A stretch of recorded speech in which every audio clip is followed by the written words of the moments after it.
Posso dar um testemunho Claro, aqui? claro. Eu queria te contar, porque isso é uma coisa que aconteceu agora recentemente. E o Espírito Santo falou comigo, não. Eu vi você lá morrer. Por isso eu te dei. No vídeo de hoje, trago um emocionante trecho do podcast Inteligência Limitada, onde Lamartine e Pozella compartilham um poderoso testemunho sobre arrependimento, graça e algo que recebeu do Senhor. Ele também faz uma profunda reflexão sobre a verdadeira humildade e sobre a importância de depender da graça divina em nossas vidas. Prepare-se para um momento de reflexão e emoção, que certamente tocará seu coração. Cara, eu não aguento quando eu vejo pessoas batendo no peito dizendo eu sou maravilhoso, eu sou o cara, eu sou isso. Cara, Sabe onde tem mais? Na internet. Todo mundo é virtuoso, né? Todo mundo. Não, e essa história de, olha, você tem que acreditar em si mesmo. Cara, se eu acreditar em mim mesmo, vai dar caca. Vai dar caca. É. Eu tenho que acreditar todos os dias em Deus, dizer, Senhor, me livra de mim mesmo. É. Por quê? Porque a gente é pecador, a gente não faz.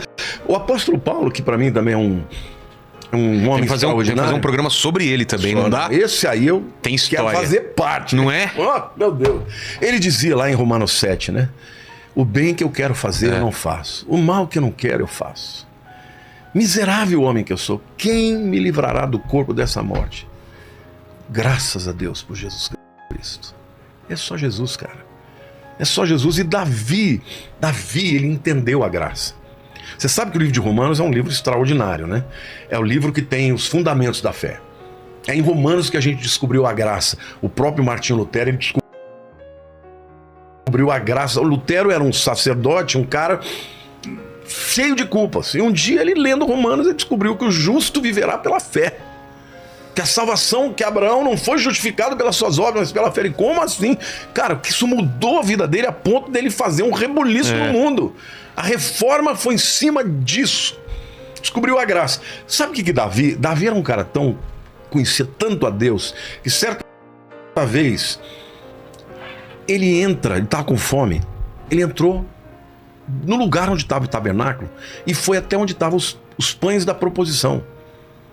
Que ele não podia entrar, ninguém podia entrar. Só o sacerdote e o sumo sacerdote. No lugar santo, onde estava o pão da proposição, o sacerdote e o sumo sacerdote. Ele entrou lá, pegou o pão e comeu. Entendeu? E quando cobraram de Jesus que os discípulos dele estavam pegando espigas num sábado, né? Porque eles iam andando, passavam uma colheita ali de milho, porque assim, naquele tempo não tinha só fazendas cercadas, era tudo campo. Os discípulos foram pegando e começaram a debulhar e comer. E os fariseus falaram, escuta, seus discípulos estão debulhando o milho agora no sábado. Aí Jesus falou, mas e Davi? Davi entrou no lugar santo e comeu os pães da proposição. E Jesus falou assim, porque o homem não foi feito para o sábado foi feito para o homem. Então Davi, ele conhecia a graça de Deus. Ele sabia que ele podia ir para Deus e abrir o coração, rasgar o coração e dizer verdades para Deus, que Deus o conhecia. E Deus o perdoava. Por isso que ele fala, o Senhor é meu pastor e nada me faltará. Deitar-me faz em verdes pastos, guia-me até as águas tranquilas, refrigera minha alma. Ele era um homem extraordinário, ainda que eu ande no vale da sombra da morte, não temerei mal algum, porque tu estás comigo, a tua vara e o teu cajado me consolam. Preparas-me uma mesa na presença dos meus inimigos, o teu cálice transborda. Unge a minha cabeça com óleo e o teu cálice transborda. Certamente a bondade e a misericórdia me seguirão todos os dias da minha vida e habitarei na casa do Senhor por longos dias ou eternamente. Esse é o homem que conhecia Deus. E Deus falou assim, Davi, eu te conheço, eu sei que você está cheio de defeitos, mas eu sei que você quer acertar, eu sei que você me ama. Então hoje é tão difícil você ensinar para algumas pessoas que acham que elas vão ser justificadas pela sua religiosidade. Pelas obras. Tem gente que vira religioso, fica apontando o dedo para todo mundo, quer criticar todo mundo. Você é crente, você não é, você vai pro céu, você não vai. Cara, eu vivo isso toda semana aqui. Vilela, você é um convertido e traz tal pessoa. A pessoa acha que tá dentro do meu coração, tá dentro da minha cabeça e... Não, e do teu chamado. e fala, nossa, vem tantos pastores aí, você ainda chama essa pessoa. A pessoa não entende qual que é o meu trabalho. Se você não chamar essas pessoas, você vai perder as outras. Vai virar um canal gospel, só vai entrar aqui quem já é convertido. E não é o que eu quero. Cara, eu vou te falar uma coisa, já te falei isso, mas acontece direto. Quando eu tô em algum lugar que vem uma pessoa e fala, olha, eu sou teu fã e tal, eu falo, você é cristão? Sou, mas eu não frequento a igreja. Eu falei, mas como você me conheceu? No Vilela. Então... Você até me mandou... eu te mandei uma mensagem, um comentário num vídeo que eu fiquei muito feliz. Uma pessoa que estava afastada da igreja e que viu o teu programa, foi na tua igreja e voltou pra... Ela tá muito feliz, assim. Eu me sinto tão agraciado por Deus. Eu falo pra Deus todo dia. Eu posso dar um testemunho aqui? Claro. Eu queria te contar, porque isso é uma coisa que aconteceu agora recentemente. Eu morava numa casa muito boa. Eu mudei ontem, tá? Minha casa tá toda... Quero ir lá visitar, hein? Não, você vai. Agora eu sou vizinho do Peter. Então vou bater na porta dele. Vamos lá bater e fazer um churrasco lá. Mas a minha casa... A minha filha morava num condomínio ali no Alphaville. E eu tinha um terreno do lado dela e eu falava, vou construir. Mas, cara, deu tanto trabalho construir. Deus me livre, é tanto muito trabalho. Tive que mudar 2, 3 empreiteiros, coisa difícil. E um dia cheguei pra Lília e falei assim, amor, vamos comprar uma casa pronta? A gente dá a nossa casa, dá o terreno e tenta fazer uma permuta. É muito difícil, né? E fazer essa troca, né? Fazer a permuta. Você dá essas coisas e a pessoa me dá a casa pronta. Entendi. Minha casa era uma casa de 25 anos, boa, mas antiga já, né? E toda vez que eu ia na casa da minha filha, na saída, eu passava na frente de uma casa, sem brincadeira, por 1 ano. Eu tinha que passar lá porque era a saída. Eu olhava e falava, nossa, que casa linda.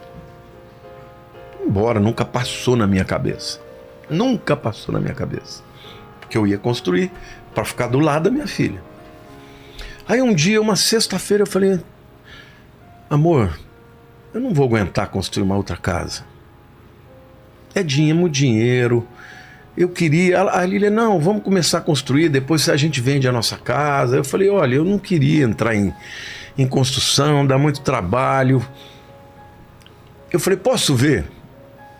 Cara, eu procurei no YouTube. Você já viu alguém procurar casa no YouTube? Como assim procurar casa no YouTube? Eu pus lá casas e botei o nome do condomínio. Tá. Tá. Se alguém tinha... Apareceram lá algumas, eu vi uma casa, olhei. Com filmagem, tudo assim? Filmagem e tal. Eu vi o nome da... Proprietário ou da... Não, da... Como é que chama que vende? Da imobiliária. Imobiliária. Eu liguei pro cara, isso numa sexta de manhã. Falei, oi, eu vi uma casa assim, você poderia me mostrar? Ele falou, posso ir hoje com você, pode ser? Pode. Quando eu cheguei lá, era a casa que eu morava. Era a mesma? Era a mesma casa. Eu perguntei pro cara, ele aceita a permuta? Ele falou, não. Só dinheiro na mão. Eu falei, bom... Então não dá. Então não vai dar, porque eu não tenho dinheiro. Ele falou, não, deixa eu falar com ele. Quando eu fui embora, eu virei pra Lília e falei, Lília, Deus vai nos dar essa casa. Porque quando eu vi a casa, olha como a gente é. Veio na minha cabeça assim, Deus já sabia que ele ia me dar essa casa, então ele colocou no meu coração. E o Espírito Santo falou comigo, não. Eu vi você namorar essa casa. Por isso eu te dei. Eu tenho um sentimentão de não merecer a graça, a misericórdia de Deus. Eu me sinto sempre, sabe, como se Deus fizesse mais do que eu mereço. Então o primeiro sentimento foi, Deus sabia que me dá aquela casa. E depois ele colocou no meu coração. O Espírito Santo na hora me corrigiu. Eu falei, não, eu te dei porque você namorou. E ainda ele colocou um texto na minha mente. Deleita-te do Senhor e Ele satisfará o desejo do seu coração. Eu comecei a chorar. Eu falei, meu amor, essa casa é nossa. Agora, cara, para quem não aceitava permuta, eu ofereci 80% em permuta. Só dei 20%. Quando eu fiz a proposta, o cara falou, pastor, Menos. Aí, tá demais. Eu falei, meu amigo, não, você já tem, fala com ele. Isso não, eu fui sexta Porque o de corretor manhã. às vezes, não vou nem levar essa proposta pro cara que não vai aceitar. Fui sexta de manhã, 2 horas eu falei com ele. Ele me ligou umas 4 horas e falou assim: o proprietário pode conhecer a tua casa? Eu falei, pode. Falei, vai agora. Chegou lá, o cara chegou, gostou da casa, abriu o coração e falou assim: eu tô precisando de dinheiro. Eu botei tudo que eu tinha nessa casa. E se meus filhos toparem, eu vou aceitar. Os filhos vieram no sábado de manhã, fechamos o negócio. Poxa. Aí só foi a parte burocrática de ver certidões e tal. Mudei ontem. Não é pela casa. O que mais me emocionou é que Deus se agradou de mim. Deleita-te do Senhor e Ele satisfará os desejos do teu coração. Eu creio que era isso que Deus amava em Davi. E a Bíblia diz que quando Jesus for governar na terra, alguns teólogos acreditam que Davi vai ser o prefeito de Jerusalém, com o corpo glorificado. A Nova Jerusalém. Não, no milênio. Primeiro Então, é Jerusalém no milênio. Não é a nova. A nova Que é a Nova Jerusalém é Jerusalém? outra que desce do céu. É outra? Não é essa do milênio? Não, essa do milênio é essa mesma. A da tribulação, depois da tribulação? É lógico, nós vamos morar lá. Entendi. Quer dizer, é aquela Jerusalém que Jesus vai governar. Agora, Entendi. quando houver o final das coisas, que for, Entendi. né, Aí novos céus e nova terra, aí a Nova Jerusalém, que já está descendo, será outra. Entendi. Mas assim, era um homem que amava a Deus. Eu sempre digo, por que eu amo a Deus? Porque Ele me amou primeiro. Porque Ele não me encontrou como sendo um cara bonzinho, certinho. Eu era o cara que todo mundo falava, vai virar bandido. Entendeu? Sabe o cara que os professores mandavam, era todo dia um de castigo. Não tinha uma escola que não queria me mandar embora, porque eu era uma pessoa difícil, eu era brigão, sabe, eu tinha uma ferida monstruosa. Rejeição de pai, já te contei isso aqui outras vezes. Mas Deus olhou para mim e falou, isso é o que eles querem. Ou o que eles acham que você vai ser, mas não é o que eu acho que você vai ser. Você vai ser o que eu quero. Então eu me sinto como o Davi, eu me identifico com o Davi. Porque eu falei, eu não quero cometer os erros que ele cometeu, entendeu? Mas eu cometo outros. E para isso a gente tem que entender que Deus E se isso está está na Bíblia, tem um motivo também, né? Se está na Bíblia, esses erros estão na Bíblia, porque poderia ser ocultado tudo isso para elevar mais a figura dele. E você não acha que isso aí é uma prova de que a Bíblia é um livro de verdade? Você não contaria só a parte boa, né? E ele é o grande herói, ele é o maior herói de Israel. É o rei Davi. Eu falei para Lília, porque eu digo para Lília, né? Minha esposa Lília, ela é uma pessoa maravilhosa. Eu sempre dizia para ela assim, você é a queridinha de Deus. Porque ela é assim, a pessoa que eu conheço que tem mais fé. Ela fala umas coisas para mim às vezes, Vilela, eu falo, Deus, essa mulher tá doida. Ela deve estar variando. Porque é muito absurdo. Porque ela crê em qualquer coisa. Ela crê em qualquer coisa. Por exemplo, ela fala assim, se Deus me pedir, eu só tinha uma casa. Se Deus me pedir a casa, eu dou. Eu falei, pera lá, eu também moro aqui. E eu... Eu quero que ele fale comigo também. Mas ela é assim, sabe? Uma pessoa generosa, Deus, ela tem fé. E quando ela fala as coisas... Então, assim, eu cansei de ver ela falar coisa e Deus fazer. Então, eu sempre dizia para ela assim, não... O que Deus é para você é porque você é uma pessoa maravilhosa. Eu sou um cara tão cheio de defeitos. Tão cheio de defeitos. E nessa situação...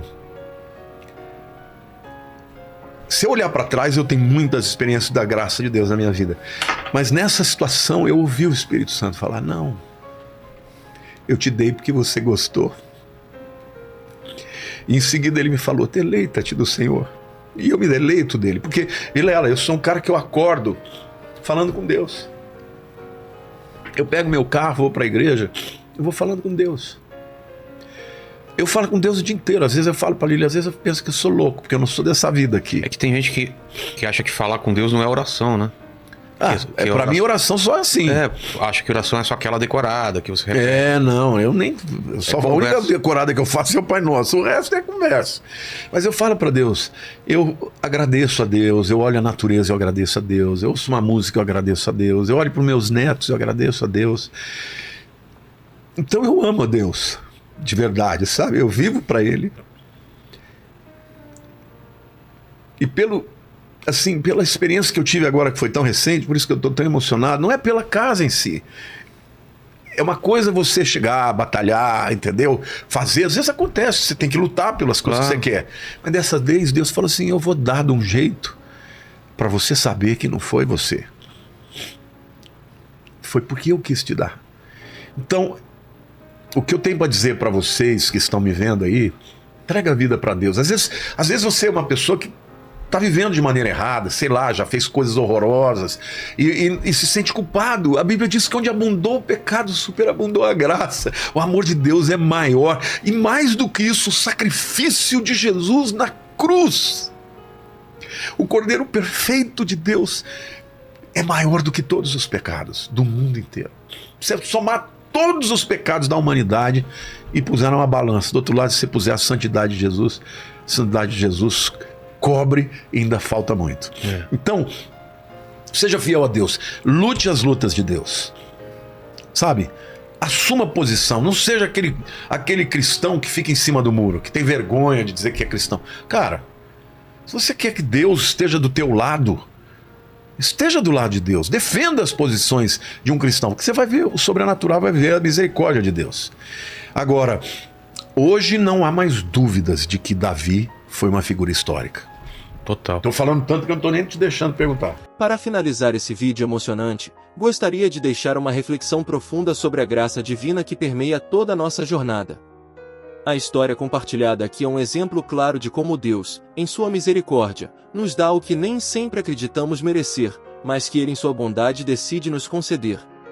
Assim como o testemunho de Lamartine, que reflete sobre o arrependimento e a dependência da graça, somos chamados a entender que a verdadeira humildade está em reconhecer nossa total dependência de Deus.